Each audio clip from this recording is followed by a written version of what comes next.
రాష్ట్ర వ్యాప్తంగా సంచలనం సృష్టిస్తున్న ఫోన్ ట్యాపింగ్ కేసులో విచారణలు ముమ్మరంగా కొనసాగుతున్నాయి. దానిలో భాగంగానే ప్రముఖ పొలిటికల్ స్ట్రాటజిస్ట్ అయినటువంటి ఆరా మస్తాన్ గారిని ఈరోజు సిట్ విచారించింది. ప్రస్తుతం మనతోటి ఆరా మస్తాన్ గారు ఉన్నారు. ఆ విచారణకి సంబంధించిన మరిన్ని వివరాలు వారి ద్వారా తెలుసుకుందాం. సార్, ప్రధానంగా మీరు ఒక పొలిటికల్ స్ట్రాటజిస్ట్, మిమ్మల్ని సిట్ విచారించడానికి గల ముఖ్య కారణాలు ఏంటి సార్? అంటే సెఫాలజిస్టా కాదా అనే దానికంటే కూడా సిట్ గుర్తించినటువంటి నంబర్లు సుమారుగా 2 తెలుగు రాష్ట్రాలకు సంబంధించి సుమారుగా 260 నంబర్ల వరకు సిట్ గుర్తించింది. ఇది ట్యాప్ అయినట్టుగా, గత ప్రభుత్వ హయాంలో ట్యాప్ అయినట్టుగా గుర్తించింది. ఈ గుర్తించినటువంటి వాళ్ళల్లో ప్రముఖులందరినీ పిలిచింది. ఇప్పటికే సుమారుగా ఒక 60-70 మంది వరకు పిలిచినట్టున్నారు. పిలిచి ఏం చేశారు, అందులో భాగంగా నాకు చెందినటువంటి 2 నంబర్లు కూడా ఉండటంతో నన్ను విచారణకు పిలవడం జరిగింది. గత నెల రోజుల క్రితం అనుకుంటాను సమాచారం అందించారు. ఈ సమాచారం అందించినప్పుడు నేను కొంత పని ఒత్తిడిలో ఉండటం, అందుబాటులో లేకపోవడంతో తర్వాత వస్తానని చెప్పాను. సరే రమ్మని వారు నోటీస్ ఇవ్వడం జరిగింది. వారు నోటీస్ ఇచ్చినటువంటి తేదీ ప్రకారంగా ఈరోజు వెళ్ళి హాజరయ్యాను. ఉదయం ఒక 2 గంటల సేపు, సాయంత్రం 1 గంట సేపు సిట్ అధికారులు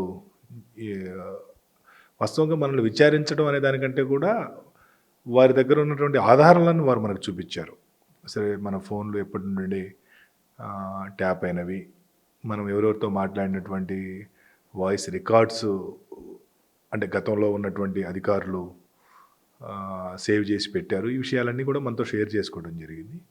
షేర్ చేసుకుంటూ కొంత మనల్ని ఇప్పుడు ఈ ఫోన్ కాల్ మీదేనా మీరు మాట్లాడిందేనా అనేటువంటి విషయాలు కొద్దిగా ప్రస్తావించారు. ప్రస్తావించినప్పుడు నాకు చెందినటువంటి వాటన్నిటిని నేను చెప్పడం జరిగింది. ఓవరాల్గా వారు విచారణ అనే దానికంటే కూడా ఒక సాక్షిగా నన్ను ఈరోజు సిట్ వారు పిలవడం జరిగింది. సార్, అప్పటి పిసిసి ప్రెసిడెంట్గా ఉన్నటువంటి రేవంత్ రెడ్డి తోటి మీరు 2023 నవంబర్లో మాట్లాడారా? రేవంత్ రెడ్డి గారితో మాట్లాడకుండా ఎలా ఉంటా, అందరితో మాట్లాడతాను. అంటే నాకు సేమ్ మీ మీడియా వాళ్ళు ఎలా అయితే అందరితో మాట్లాడుతూ ఉంటారో, నేను కూడా ఆ విధంగానే రేవంత్ రెడ్డి గారైనా లేకపోతే XYZ అనే కాదు, అన్ని రాజకీయ పార్టీలతో సంబంధించినటువంటి అందరితో మాట్లాడుతుంటాను. అది టీఆర్ఎస్ఆ, టీడీపీనా, వైసీపీనా, బీజేపీనా, ఎంఐఎమ్మా కాదు, అన్ని పార్టీలకు సంబంధించినటువంటి అగ్రనేతలందరితో రెగ్యులర్గా మాట్లాడుతూనే ఉంటాం కదా. కాబట్టి ప్రత్యేకించి రేవంత్ రెడ్డి గారితో మాట్లాడారంటే రేవంత్ రెడ్డి గారితో కూడా ఖచ్చితంగా చాలాసార్లు మాట్లాడి ఉంటాను. అయితే ఈరోజు డేటా చూసినప్పుడు నాకు అనిపించింది అవి కూడా రికార్డ్ అయినవి అనేటువంటిది ఈరోజు నాకు అర్థమైంది అనమాట. సార్, మీరు ఒక ప్రముఖ పొలిటికల్ స్ట్రాటజిస్ట్, మీకు ఏపీలో ఉన్నటువంటి లీడర్లతోటి కూడా కనీస సంబంధాలు ఉంటాయి. ఆ కోణం పైన ఏమైనా సిట్ విచారించిందా? ఏపీకి సంబంధించినటువంటి నేను చూసినటువంటి ఈరోజు డేటాలో ఏపీకి సంబంధించినటువంటి నాయకుల పేర్లు అయితే పెద్దగా లేవు. చిన్న వాళ్ళు ఫ్రెండ్ సర్కిల్లో ఉన్నటువంటి వాళ్ళ పేర్లు అవి ఇవి ఏదో కొన్ని ఉన్నాయి తప్పితే అగ్రనాయకులకు సంబంధించినటువంటివి అయితే అసలు నేనేమి ఎక్కడ నాకు ఈరోజు ఏమి వాళ్ళు చూపించిన దాంట్లో లేవు. బట్ వాళ్ళు కంప్లీట్గా, అంటే గతంలో అధికారులు ట్యాప్ చేసినా లేదు, ఇప్పుడు సిట్టు విచారణ చేస్తున్నా, ఓవరాల్గా తెలంగాణనే దృష్టి. తెలంగాణలో ఈ ఫోన్ ట్యాపింగ్ ఎవరెవరిది జరిగింది, దానివల్ల ఎవరెవరికి నష్టం వచ్చింది ఏంటి అనేటువంటిది, ముఖ్యంగా ఇండియన్ టెలిగ్రాఫ్ యాక్ట్ 1885ని వైలేట్ చేస్తూ గత ప్రభుత్వం చేసింది అనే దాని మీదనే ఎక్కువ దృష్టి ఉన్నట్టు నాకు అనిపించింది. మొత్తం విచారణ ఎంతసేపు కొనసాగింది సార్? అది ఉదయం ఒక 2 గంటల సేపు కొనసాగింది. మధ్యలో నాకు వేరే పని ఉండటంతో కొంత విరామం తీసుకోవడం జరిగింది. తర్వాత ఒక గంటన్నర సేపు విచారించడం జరిగింది. అంటే విచారణలో భాగంగా సిట్ అధికారులు మీకు ఆడియోలు, వీడియోలు వంటివి ఏమైనా చూపించారా? అంటే వారి దగ్గర ఉన్నటువంటి కొన్ని ఆధారాలు చూపించారు. వారి దగ్గర వారు ఏదైతే గతంలో అరెస్ట్ అయినటువంటి పోలీస్ అధికారుల నుండి సేకరించినటువంటి కొంత సమాచారాన్ని నా ముందరుంచారు. అవన్నీ చూశాను. అవన్నీ నాకు సంబంధించినటువంటి సమాచారాలే. దాంట్లో నేను మరి ముఖ్యంగా తెలంగాణ రాష్ట్రంలో కొద్దిమంది ప్రముఖులతో మాట్లాడినటువంటి డేటా కూడా నేను చూడటం జరిగింది. సార్, ఇప్పుడు విచారణలో మిమ్మల్ని ప్రధానంగా అడిగిన ప్రశ్నలు ఏంటి సార్ సిట్ అధికారులు? అంటే ప్రశ్నలు అడిగేదానికి ఇదేమీ నేను ముద్దాయిగా వెళ్ళలేదు కదా, నేను సాక్షిగానే వెళ్ళాను, లేదంటే బాధితుడు అనుకోవచ్చు. ఎందుకంటే నా ఫోను ట్యాప్ చేయబడింది కాబట్టి నేను బాధితుడిని అనుకోవచ్చు.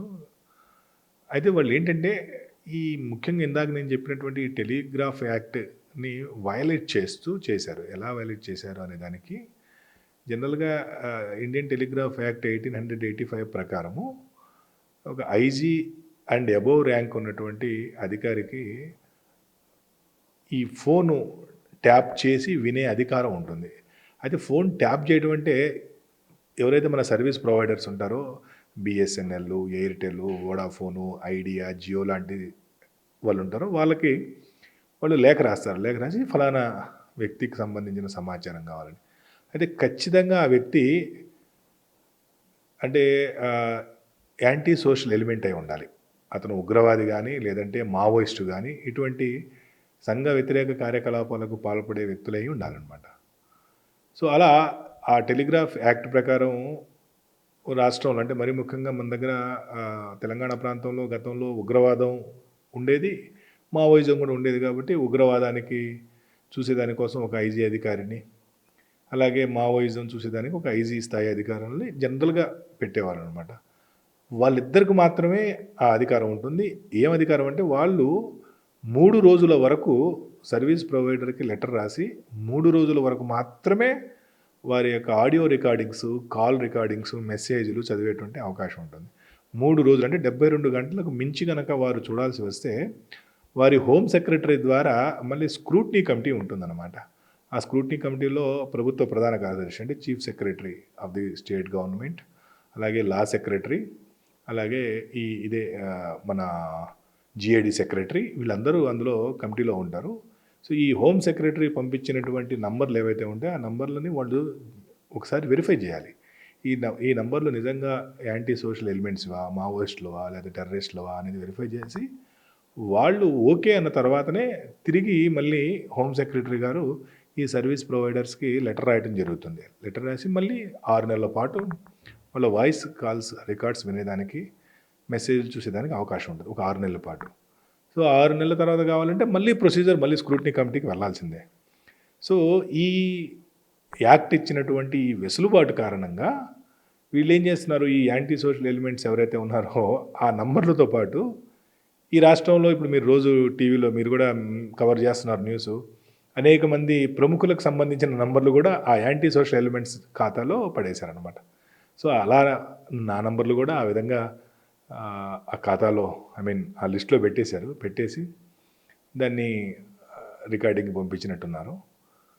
సో అలా ఈ యాక్ట్ ఇచ్చినటువంటి చిన్నపాటి వెసులుబాటుని వాళ్ళు ఉగ్రవాదులకో మావోయిస్టుల కోసం వాడాల్సినటువంటి వెసులుబాటుని అనేక మంది మీద, రాజకీయ నాయకుల మీద మరీ ముఖ్యంగా, సరే మా దగ్గర అంటే రాజకీయ నాయకులందరికీ సంబంధించినటువంటి సమాచారం, కొద్దిమంది పారిశ్రామికవేత్తలు టచ్లో ఉంటారు కాబట్టి వాళ్ళకి సంబంధించిన సమాచారం ఉంటుందని బహుశా మా నంబర్లు కూడా ట్యాప్ చేసి ఉండవచ్చు.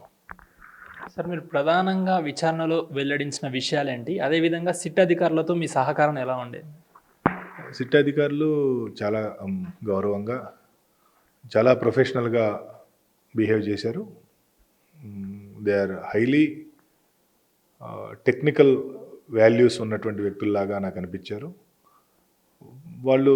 వాళ్ళకి నా సహకారం కానీ, లేదంటే వాళ్ళు అడిగే విధానంలో వాళ్ళ సహకారం నాకు కానీ అంతా చాలా గౌరవంగా జరిగింది. సరే, వాళ్ళు నన్ను ప్రశ్నలు అడిగేదానికంటే కూడా ఫలానా సందర్భాల్లో మీరు ఈ వ్యక్తితో మాట్లాడారా, లేదా ఈ వ్యక్తిని కలిశారా, ఈ వ్యక్తితో మీరు ఇంతకాలం సంభాషించినట్టుగా మా దగ్గర అవి ఉన్నాయి చేశారంటే, వాస్తవంగా కూడా రెగ్యులర్గా అంటే పర్టికులర్గా ఏ మనిషితో ఎప్పుడు మాట్లాడాం గుర్తుపెట్టుకోకపోయినా వాళ్ళు మన కళ్ళ ముందు డేటా పెట్టినప్పుడైతే అది మనకు స్పష్టంగా ఈ సమయంలో మనం మాట్లాడాం కదా, ఈ సమయంలో మాట్లాడాం కదా. అలా ప్రముఖులు, తెలంగాణకు సంబంధించిన అనేక మంది ప్రముఖులతో మాట్లాడినటువంటి వివరాలన్నీ కూడా నేను చూడటం జరిగింది.